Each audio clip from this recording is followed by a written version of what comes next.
Hello मेरे प्यारे बच्चों, तिरुपति एकेडमी में आपका स्वागत है। कल हमने क्या डिस्कस किया था? ह्यूमन हेल्थ एंड डिजीज के बारे में चैप्टर के, ठीक है। तो उसका कंसेप्ट, उसके बारे में आप मुझे ऐसा लगता है कि आपको सब क्लियर हो गया रहेगा, ठीक है। अभी उसी चैप्टर का हम लेक्चर 2 लेते हैं, ठीक है। आज के लेक्चर में हम टाइफाइड के बारे में सीखेंगे, क्या है क्या नहीं है, ठीक है। लेकिन अभी लेक्चर स्टार्ट करने से पहले एक क्वेश्चन पूछते हैं आपसे कि अभी रिसेंटली आप लोगों ने कौन सी मूवी देखी थी? सच सच बताओ, कौन सी? पुष्पा? KGF 2? अच्छा अच्छा, ठीक है। चलो आज एक काम करते हैं, उसी स्टाइल में हम भी आज पढ़ते हैं, ठीक है। एक काम करो, आप अपनी बुक और पेन को जरा साइड में रख लो, ठीक है। उसके बाद क्या करते हैं, आप शांति से बैठ जाओ, जैसे दोस्तों के साथ मूवी देखने नहीं आते क्या, ठीक है। आराम से बैठो शांति से, आप बुक और पेन को साइड में रखें, ठीक है। बाद में देखिए जब जरूरत पड़ेगा तो मैं बताऊंगी कि आप लिखना है, क्या लिखना है, पढ़ना है, ओके। तो आज स्टार्ट करते हैं। आज देखो, आज का डायरेक्टर भी मैं ही हूँ, प्रोड्यूसर भी मैं ही हूँ, और आपके सामने मैं 15-20 मिनट की फिल्म लेके आ रहा हूँ, ठीक है। अच्छी लगी तो बताना, ओके, ठीक है। तो आज का मूवी का नाम है टाइफाइड डिजीज, ठीक है, टाइफाइड डिजीज, ठीक है। अब आप पूछेंगे कि सर इसमें तो हीरो है ही नहीं। अरे हीरो नहीं है इसमें ना, विलन है, विलन, समझे क्या? विलन, ठीक है। तो उस विलन का नाम क्या है बताऊं? उस विलन का नाम है पैथोजन साल्मोनेला टाइफाइड, ठीक है। क्या नाम है? पैथोजन साल्मोनेला टाइफाइड, ये याद रख लो आप। और पैथोजन जो मैंने यहाँ वर्ड रखा है, इसका मीनिंग आपको मैं बता देता हूँ, आप समझ लो। पैथोजन मतलब, पैथो होता है डिजीज, डिजीज को हम पैथो बोलते हैं, ठीक है। जेन, GEN मतलब जनरेट करने वाला, मतलब जो डिजीज को पैदा करता है उसे हम पैथोजन बोलते हैं। तो विलन तो आपको मिल गया, कौन है?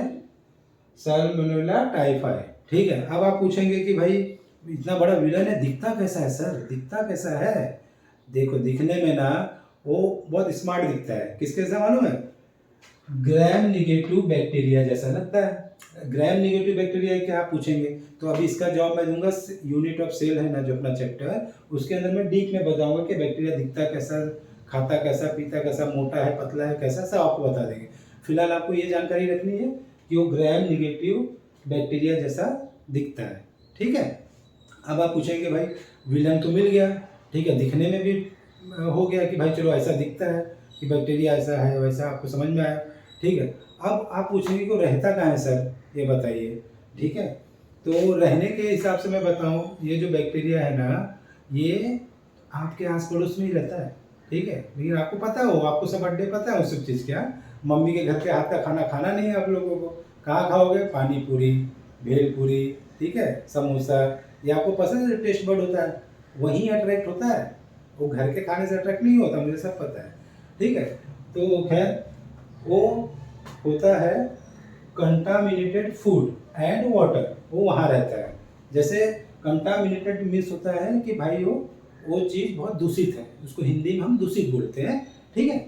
हम इंग्लिश में उसको कंटामिनेटेड फूड एंड वाटर बोलते हैं, दूषित पानी और दूषित खाने में, ठीक है। अब इतना तो समझ में आ गया उसका रहने का प्लेस कहाँ है, ठीक है। अब वहाँ पे बोलते हैं ना कि अब जाएगा, जो जाएगा वो फंसेगा, ठीक है।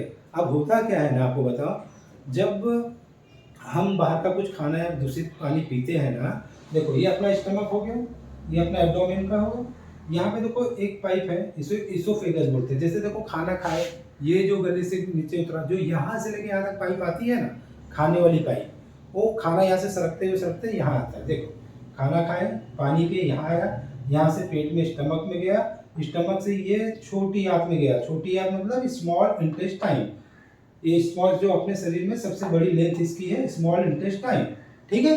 अब इसमें रहता कहाँ पे? देखो जो स्मॉल इंटेस्टाइन की पतली दीवारें आप देख रहे हैं, यहाँ पे देखो, यहाँ पे बॉर्डर दिख रहा है, यहाँ पे, ये एकदम जाके वहाँ पे चिपक के बैठ जाएगा, ठीक है। अब बैठ जाएगा तो अब आप समझोगे कि वहाँ बैठने के बाद होता क्या है सर, ठीक है। देखो जो भी अपना विलन अपने अंदर आता है ना शरीर के अंदर, ठीक है, एक उसको टाइम फ्रेम चाहिए रहता है। अगर अपनी बॉडी से उसको लड़ना है ना, तो उन लोग को क्या होता है कि उनको पावर चाहिए रहता है। वो पावर जनरेट करेंगे कहाँ से? तो उनका जो इंक्यूबेशन पीरियड होता है ना, वो 7 से 12 दिन का होता है इंक्यूबेशन पीरियड, ठीक है। इंक्यूबेशन पीरियड, ठीक है, इंक्यूबेशन पीरियड वो रहता है 7 से लेके 12 दिन का, ठीक है। ये 7 से 12 दिन के अंदर ना वो बैठे रहते हैं आराम से शरीर के अंदर, ठीक है। धीरे धीरे क्या करेंगे मालूम है, अपने आप को मजबूत करते हैं। मजबूत करने के बाद क्या होता है, ये विलन है ना, ये देखो ये जो दीवारें आप देख रहे हो, इसको बाहर निकलता है यहाँ से। बाहर निकलेगा तो यहाँ पे ना हमारे स्मॉल इंटेस्टाइन के बगल में ना जो ऐसा ब्लड कैपिलरीज होती हैं, ठीक है, जो उनको सप्लाई है, ये ब्लड कैपिलरीज में आया, आया कि नहीं आया। आने के बाद ये ब्लड सर्कुलेशन में पहुंच गया। अब याद आ रहा होगा ब्लड सर्कुलेशन, वो पंपिंग वाला मैंने आपको सिखाया था, खेत में कैसा पानी जाता है वैसी हार्ट, ठीक है, पंपिंग मशीन याद आ रहा है ना लास्ट लेक्चर में। तो एक बार अगर वो ब्लड सर्कुलेशन में पहुंच गए ना तो पूरे शरीर में फिर समझो धिंगाना ही है, ठीक है। धिंगाने का मतलब मैं अच्छा आपको मैं बता दे रहा हूँ, हंसो मत, मैं बता रहा हूँ। धिंगाने का मतलब देखो वो अपने शरीर को ना तकलीफ देने का कार्य चालू कर देता है, ठीक है। अब आप पूछेंगे तकलीफ सर कैसे देता है, तो आप यहाँ से आके देखिए, देखिए उसके लक्षण कैसे होते हैं। SCAFI, ठीक है। इसको हम क्या बोलते हैं, पहले सबसे पहले क्या होगा, पेशेंट के अंदर जो है टाइफाइड का मरीज जो आपने कभी देखा होगा या नहीं देखा होगा मुझे नहीं पता, बट वो सबसे पहले ना पेट में बहुत दर्द हो रहा है ऐसा ऐसा रिएक्ट करेगा, बहुत दर्द हो रहा है, बहुत दर्द हो रहा है, ऐसा जैसे कोई हथौड़े से मारता है ना, या आप लोग आपस में कभी लड़ाई करते हो बॉक्सिंग मार दिया, वो वैसा दर्द होता है, ठीक है। और दूसरा होता है कॉन्स्टिपेशन। कॉन्स्टिपेशन का मतलब ये होता है ना कि जैसे पेट में खाना है, ठीक है, वो पचेगा नहीं क्योंकि वो बैक्टीरिया वहाँ पे मस्ती उसकी चालू है वहाँ पे, ठीक है, उसको पचने देगा नहीं। तो कभी आपका स्टूल जो मॉर्निंग में क्लियर हो तो वो होगा नहीं, जब होगा नहीं तो थोड़ा थोड़ा करके आपको पेन करेगा। पेन करने का मतलब फिर आपको भूख ही नहीं लगेगी, भूख नहीं लगेगी मतलब लॉस ऑफ एपेटाइट हो गया, ठीक है, एपेटाइट, भूख नहीं लगा, लॉस ऑफ एपेटाइट हो गया, ठीक है। फिर उसके बाद आपको शरीर में ना फीवर जनरेट होगा। फीवर क्यों जनरेट होगा, क्योंकि जैसे ही फीवर जनरेट, फीवर उसका सिम्टम आता है, जैसे बोलते हैं ना जो बॉडी के अंदर हीट प्रोड्यूस होता है, ठीक है, फिर फीवर का सिम्टम आपको दिखेगा। फीवर भी भयानक फीवर होता है, ऐसा नहीं मजाक नहीं। उसमें क्या होता है, ठंडी लगती है, ये कंबल लिया ऐसा ऐसा ऐसा ऐसा ओढ़ के एकदम कंबल, हाँ एकदम दम हालत खराब हो जाती है भाई। 102 103 डिग्री के तकरीबन फीवर रहता है, ठीक है। हम उसको अगर डिनोट करें तो 39 से 40 डिग्री तक सेल्सियस तक पहुंच जाता है वो। अगर हम इसको देखें तो फेरेड में अगर आपको बताऊं तो ये लगभग 101 फेरेड और 103 फेरेड तक भी जा सकता है, इतना टेम्परेचर रहता है, ठीक है। इस टेम्परेचर में आदमी को कुछ सूझता नहीं है। और देखो ना कभी कभी आप बुखार के पेशेंट को देखे होंगे बड़बड़ाने लगता है, कुछ भी अंड यहाँ हुआ, मैं कहाँ हूँ, कैसा हूँ, क्या हो रहा है मेरा, वो बड़बड़ाने लगेगा। वो बड़बड़ाने का रीज़न ये था फीवर उसके सर में रहता है, ठीक है। वो फीवर सर में रहने का अगर बड़बड़ बड़बड़ कुछ भी बोलेगा वो, मैं कहाँ हूँ, मुझे खाना नहीं मिला, कुछ भी बकेगा वो, ठीक है। ये तो पुरानी गर्लफ्रेंड ही याद कर लेगा, कुछ तो रहेगा गड़बड़, लेकिन समझ जाओ उसको भाई फीवर सर के अंदर है, ठीक है। अब वो फीवर आ गया, उसके बाद एक लास्ट होता है इंटेस्टिनल परफोरेशन। परफोरेशन मतलब छेद हो जाना, ठीक है। यहाँ जो मस्ती करता है ना जो बैक्टीरिया, ये क्या करेगा, इसमें होल कर देगा। अब होल कर देगा तो खतरे की घंटी बजी, क्योंकि देखो मैं आपको बता देना चाहता हूँ जो स्मॉल इंटेस्टाइन होता है ना, इसकी जो अतड़ियाँ रहती है ना, ये बहुत ही पतली रहती है। देखो आपने मुर्गे को देखा होगा, मुर्गे मुर्गी कटते हुए, कोई जो नॉनवेज खाते होंगे आप लोग, खाते हैं नहीं खाते, ठीक है, लेकिन अगर मुर्गियाँ करते हैं उसकी अतड़ियाँ उठा के फेंक दे, वो अतड़ी को देख लो, यहाँ से हम लोग की भी अतड़ी ऐसे ऐसे घूमी रहती है, वो एकदम पतली दिखेंगी आपको, आप समझो उसमें छेद हो गया। प्रॉब्लम इसमें क्या हो जाता है मालूम है, जब इसका ट्रीटमेंट हम करते हैं, ठीक है, समझो मान लो ऑपरेशन का नौबत आ गया कि भाई वो ऑपरेशन करना ही, जब हम उसको स्टिच लेते हैं ना, टाका मारते हैं ना, यहाँ पे जैसे टाका मारे हमने, ठीक है, बट इंटेस्टाइन का क्या मतलब ये रहता है ना, वो हमेशा मोमेंट में रहता है, क्योंकि आपने खाना खाया, पानी पिया, वो एक जैसा ऐसा स्टेबल नहीं चिपक के बैठा है कि हाँ जब आएगा खाना देख लूंगा, जब आएगा पानी देख, उसकी मर्जी नहीं चलती ना, वो ऐसे ऐसे ऐसे ऐसे चलता रहा। अब उसमें आपने स्टिच लिया तो क्या होगा, वो रुक नहीं रहा, वो थम नहीं रहा, वो मूवमेंट में है, ठीक है। और कभी कभी क्या होता है कि उसमें प्रेशर आ जाता है, प्रेशर आ गया तो स्टिच वापस खुल जाएगा, वहाँ से ब्लीडिंग वापस चालू हो जाएगी, इसलिए वो पेशेंट को बचाना बहुत मुश्किल होता है। वो बड़े बड़े सर्जन का काम है, फिर इन फ्यूचर आप भी बड़े सर्जन ही बनने वाले हो, ठीक है, आप बचा लेना, बहुत अच्छी बात है, ठीक है। तो ये चीज़ होती है इंटेल। अच्छा मोस्टली डेथ का रेशियो रहता है 2-3% डेथ का रेशियो रहता है बिकॉज ऑफ दिस, ठीक है। वो कैसे रहेगा हम आगे सीखेंगे। तो अपना भाई विलन कहाँ गया, हाँ ठीक है। अब मज़ेदार आप तो पूछ रहे हो कि सर विलन बता दिए, ये बता दिए, वो हीरो की तो एंट्री हुई नहीं, बोर हो रहा है, ठीक है, कोई बात नहीं, हीरो आएगा भी। देखो हीरो की एंट्री कब होती है, जब ये फीवर आता है ना, तब पेशेंट ना भाग के चला जाता है, कहाँ जाऊँ कहाँ जाऊँ कहाँ जाऊँ, भाग के जाएगा डॉक्टर के पास। असली हीरो बताओ कौन है, तुम लोग हो जो डॉक्टर बनने वाले हो और डॉक्टर कल को बनोगे, वही आप ही इस पिक्चर के हीरो। तो डॉक्टर क्या करेगा पता है? डॉक्टर आएगा, पेशेंट को देखेगा, बोलेगा यार ये पेशेंट को फीवर भी है, ये भी है, ये भी है। ये विलन को पहले खोजना पड़ेगा, भाई है कौन? ठीक है, बिना विलन को जाने हमला कैसे करेंगे उसके ऊपर? बताओ, आप ही बताओ, समझ पाओ ना। तो विलन को खोजने के लिए उसके बाद एक फॉर्मूला रहता है, क्या बताऊं? एक टेस्ट रहता है, उस टेस्ट का नाम है ना विडाल। ये आप लिख के नोट कर लो कि ये हर बार नीट के एग्जाम में पूछते हैं। ठीक है, तो विडाल टेस्ट होता है। ठीक है, विडाल के लिए विडाल टेस्ट, ठीक है, ये आपको देखो, ये एक बहुत ही इंपॉर्टेंट है। विडाल है ना, एकदम इंपॉर्टेंट है। कौन सा टेस्ट होता है? टाइफाइड के लिए। ठीक है, तो हमने उसको विडाल लिख दिया, VWIDAL। ठीक है, ये विडाल टेस्ट होता है। ठीक है, अब आप पूछोगे सर ये विडाल टेस्ट क्या होता है? तो आप क्या में मत चौंको, मैं बताता हूँ। विडाल जो होता है ना, एक सीरम होता है, जैसे ब्लड का एक सीरम होता है ना, मिक्स करते हैं तो उसमें बताएंगे भाई ये बन गया, वो बन गया, ऐसा। तो उनके पास सिस्टम रहता है, ऐसा एक पतला प्लेट जैसा रहेगा, इसमें गोला गोला गोला गोला करके रहेगा। इसमें अगर ऐसा दिख गया, समझो ऐसा एक बार दिख गया, ऐसा दिख गया, तो समझो पॉजिटिव है। तो उसका रेशियो मोस्टली होता है 160 320। आपको उतने डीप में नहीं है, आपको बस इतना जानना जरूरी है कि विडाल टेस्ट से टाइफाइड ये अपना विलन पकड़ में आ जाता है। अब विलन पकड़ में आ गया तो अपना हीरो क्या करेंगे? जो डॉक्टर हीरो रहेंगे, एक एंटीबायोटिक देंगे, ठीक है, या मल्टीविटामिन देंगे, ठीक है, बहुत सारा हथियार भेजेंगे, ठीक है, उस शरीर के अंदर जाएंगे। और हाँ, इसकी खास बात बताना भूल गया विलन की, क्या है? ये विलन जब शरीर में घुसता है ना, तो सबसे पहले ना अपना वो जो WBC है, इम्यूनिटी, याद है ना, उससे फाइट होती है। फाइट होती है ना, तो WBC का जो अपने शरीर के अंदर बॉडी गार्ड रहते हैं ना, सब एकदम फाइटर, वो कितने रहते हैं? 4000 से लेकर 10,000 के। मतलब हमारे शरीर में वो सैनिक जो है ना, 4000 से 10,000 तक रहते हैं। अब वो बेचारे इससे लड़ रहे हैं, लेकिन इनकी ताकत बढ़ रही है, क्योंकि पहले से 7 दिन से प्लानिंग करके बैठे थे। इंक्यूबेशन पीरियड याद है ना, पहले से प्लान बना के बैठे थे कि इन लोगों को कैसे धोना है।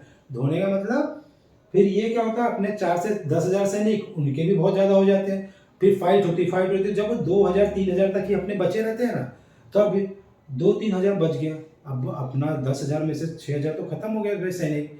तब ये जो अपना हीरो की जो एंटी डॉक्टर साहब है ना, वो एंटीबायोटिक भेजेंगे, बाहर से हथियार सप्लाई करेंगे, अपनी बॉडी के सैनिकों को मिल जाएगा, फिर इसको धो धो के इसको खलास कर देंगे, टेंशन ही नहीं। ठीक है, लेकिन देखो अभी कैसा होता है, टाइफाइड ना बहुत ही अब तो बहुत कॉमन बीमारी हो गई है। ठीक है, पहले क्या होता था, जो गांव देश इलाके में रहते थे, किसी को बुखार आया, 2 दिन गोली खाया, बोला चलो ठीक है, ठीक हूँ। फिर 3 दिन के बाद आया बुखार, फिर गोली खा लिया, फिर ठीक हूँ। फिर 4 दिन आया, तो इस वजह से वो बुखार है ना बिगड़ता चला जाता है। तो अब वो जब पहले के लोग नहीं इतना केयर करते थे, अब तो कैसा 2 दिन बुखार नहीं आया, ब्लड टेस्ट करा लो, लेकिन पहले नहीं होता था। तो डॉक्टर को अपने हीरो के पास पहुँचते उनको 20-25 दिन चला जाता। तब तक तो भाई इनकी सेना तो भाई पूरा डिस्ट्रॉय कर देती थी। इससे लोग टाइफाइड में बहुत ज़्यादा लोग मर जाते थे। बट आज के दिन में ट्रीटमेंट भी है, लोगों में जानकारी भी है। ठीक है, और मैं आपको ये कहना चाहता हूँ, जब भी आप आपके घर वाले आप आजू बाजू में देखो, आप सलाह दो, 2-3 दिन के बाद अगर फीवर नहीं उतरे ना, जाओ ब्लड टेस्ट करा लो, उसमें टाइफाइड मलेरिया सब टेस्ट होते हैं। आप एडवाइस कर सकते हो अपने रिलेटिव को, उनको, क्योंकि आप फ्यूचर के यार भावी डॉक्टर हो, तो आपको इतना तो हक बनता ही है ना। ठीक है, हाँ, और एक चीज़ आपको बताता हूँ, जब आपने पूछा होगा कि 102 डिग्री 3 डिग्री सर फीवर आ जाए तो करे क्या? देखो करना कुछ नहीं है, कितना भी हाई ग्रेड का फीवर आता है ना, चाहे घर पैनिक मत हो। सबसे पहली चीज आपको मतलब पैनिक नहीं होने का सिचुएशन में, आप एक काम करो, ठंडा पानी ले लो, नमक ले लो, उसमें रुमाल भिगा के बस उसके माथे पे रखो, 10 मिनट 15 मिनट 20 मिनट, दुनिया का कितना भी भयंकर बुखार हो 20 मिनट के अंदर वो नॉर्मल हो जाएगा। लेकिन अगर ये नहीं करोगे ना, तो आप मेडिसिन के बजाय दौड़ोगे या भागोगे ना, तो प्रॉब्लम खड़ी हो जाएगी। ठीक है, तो अभी आज हमने क्या देखा, विलन तो खत्म हो गया। ठीक है, अपना हीरो कौन जीता इसमें? हीरो जीता डॉक्टर। ठीक है, और आप ही डॉक्टर, मतलब आपको ही मैं बोल रहा हूँ, आपकी तारीफ करो, थोड़ा हंस लो, आपका ही नाम ले रहा हूँ। ठीक है, इतना हो गया। तो आज हमने लेक्चर में क्या देखा? ठीक है, विलन हमारा टाइफाइड। ठीक है, उसके जो है सॉलोमेनेला टाइफाइड, उसका विलन का नाम है, उसके जो पैथोजीन है वो ये है। ठीक है, उसके बाद हमने ये देखा दिखता कैसा, ग्राम नेगेटिव बैक्टीरिया जैसा। ठीक है, और ये रहता क्या है, कंटामिनेटेड फूड में पाया जाता है। ठीक है, और इसका सिम्टम क्या है, ये सब मैंने आपको दिखा दिया। ठीक है, अभी एक काम करते हैं, मैं थोड़ा सा साइड में हट रहा हूँ, आप सिर्फ स्क्रीनशॉट ले लो, फिर 1 मिनट में मैं इसको रब करके मैं नेक्स्ट थोड़ा सा कवर करता हूँ क्या करना है। ठीक है।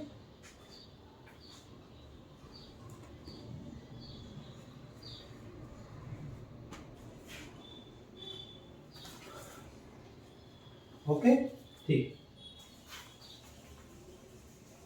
देखो बच्चों, आज मैं अभी आपको ये सिखाता हूँ ना कि निमोनिक्स होता क्या है। देखो ये बहुत जरूरी है, ठीक है। ये जरूरी है जानकारी आपको लेना, क्योंकि देखो मैं ये समझता हूँ, एक सेकंड है, मैं ये समझता हूँ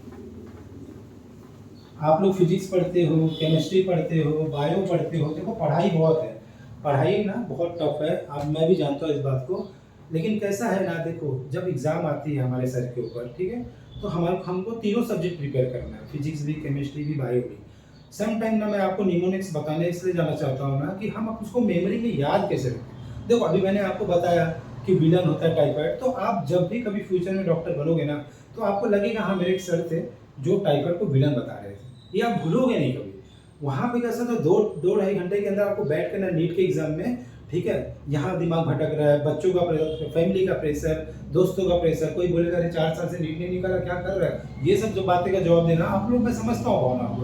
लेकिन आप पैनिक मत हो। देखो लाइफ में हमेशा एक चीज़ याद रखना, अगर आप रिलैक्स रहेंगे ना तो आप बेहतर डिसीजन ले पाएंगे। ये हमेशा आप सीख लो इस बात को, घबराओ मत। क्योंकि देखो आप 18 लाख के बच्चों में आप भी एक शामिल हो, ठीक है, कोई फर्स्ट रैंक लाएगा, कोई 1 लाख रैंक लाएगा, कोई 5 लाख, कोई 10 लाख, उससे पैनिक नहीं होने का। कभी भी अपने आप को दूसरे से कंपेयर मत करो। ये लाइफ की दुनिया की सबसे बड़ी गलती है कि आप सोचो कि भाई मैं उससे कम हूँ ज़्यादा, नहीं, यू आर यूनिक, आप खुद एक यूनिक, आपकी एक पर्सनैलिटी यूनिक है, आप ये समझ के रखो, आपको never compromise, never compare to anyone, ठीक है। तो अब क्या है कि देखो इसका ना मैं आपको ना शॉर्टकट बताता हूँ याद कैसे रखना है, आपको बहुत मजेदार लगेगा और आपको याद हो जाएगा 2 मिनट में। फिर जिंदगी में कभी ना नीट में अगर कोई भी क्वेश्चन पूछ दिया इसके टॉपिक के ऊपर, आपका 100 मार्क्स आएगा, समझ लो, इस टाइफाइड के ऊपर मैं बता रहा हूँ, ठीक है। तो पहला मैं निमोनिक्स बनाने जा रहा हूँ, ये देखो TSW, ठीक है। TSW मतलब क्या बताऊं, ये है ताजमहल। क्या है, ताजमहल। किसने बनाया था बच्चों, हाँ वो तो आपको याद रहेगा, तो बुक की बातें छोड़ो, ये सब आपको ज्यादा याद रहता है। शाहजहां ने, ठीक है, शाहजहां ने बनाया, ठीक है। ये ताजमहल क्या है बताओ, दुनिया का वंडर है, मतलब अजूबे में आता है, ठीक है, ये एक वंडर है, ठीक है।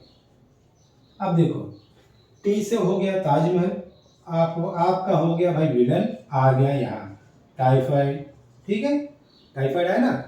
अब यस से आ गया कौन, शाहजहां, तो यहाँ पे आ गए सॉल्मोनेला टाइफाइड, ठीक है। ये इसके बैक्टीरिया का नाम हो गया, ठीक है, डिजीज का नाम हो गया, बैक्टीरिया का नाम हो गया, और इसका जो सबसे इंपॉर्टेंट पूछते हैं टेस्ट, टेस्ट का नाम आपको याद आ गया, डब्ल्यू से विडाल, ठीक है।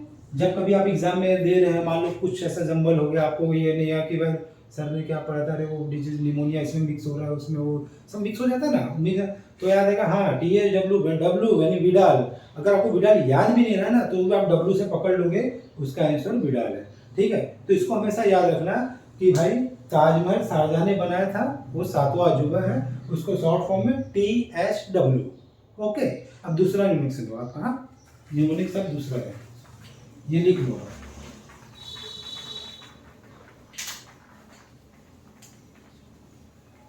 अच्छा मुझे बताओ कि आपके घर में कोई आता है तो चाय कॉफी पूछते हो कि नहीं पूछते किसी को, अच्छा पूछते हो, ठीक है। तो क्या बोलते हो, सर कॉफी लेंगे, ठीक है। आपको बस इसको याद रखने के लिए ये याद रखना है ना, सर काफी लेंगे, मतलब हाँ अच्छा रिलेटिव रहा तो कॉफी पूछना, नहीं रहा तो सर काफी लेंगे, इससे भी काम चला लेना, ठीक है। वो देखो क्या होता है, यस, कॉफी का पहला CAFI,